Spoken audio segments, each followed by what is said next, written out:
సనాతన ధర్మాన్ని కాపాడుకోవాల్సిన బాధ్యత అందరిపైన ఉందని కేంద్ర మంత్రి బండి సంజయ్ అన్నారు. ప్రముఖ నటుడు నందమూరి బాలకృష్ణ నటించిన అఖండ 2 సినిమాను హైదరాబాద్ జూబ్లీహిల్స్లోని ప్రసాద్ ల్యాబ్ థియేటర్లో బండి సంజయ్ వీక్షించారు. సినిమా చూసేందుకు వచ్చిన బండి సంజయ్కు దర్శకుడు శ్రీ బోయపాటి శ్రీను స్వాగతం పలికారు.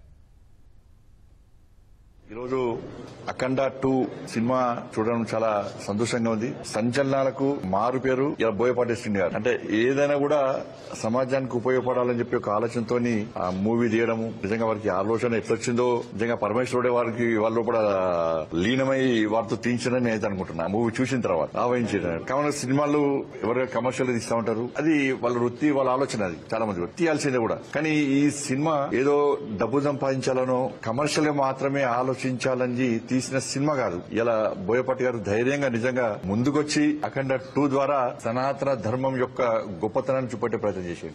ఈ దేశంలో ఈ దేశం మీద అనేక దాడులు జరిగినాయి, ఈ సనాతన ధర్మం మీద దాడులు జరిగినాయి, ఈ సంస్కృతి సాంప్రదాయాల మీద దాడులు జరిగినాయి. కానీ అన్నింటినీ తట్టుకొని ఈ దేశం ఈ రోజు నిలబడ్డదంటే, ఈ దేశ ప్రజలు నిలబడ్డారంటే ఇలా మనం నమ్ముకున్నటువంటి సనాతన ధర్మం అనేది గతం నుంచి చరిత్ర చెప్తున్నారు. కానీ చాలా మంది ఆ చరిత్ర తెలుసుకునే ప్రయత్నం చేయలేదు. కానీ ఇలా అఖండ 2 ద్వారా భారతదేశ చరిత్ర నిరంతర చరిత్ర అనేది చూపెట్టే ప్రయత్నం చేశారు. చాలా గొప్ప విషయం.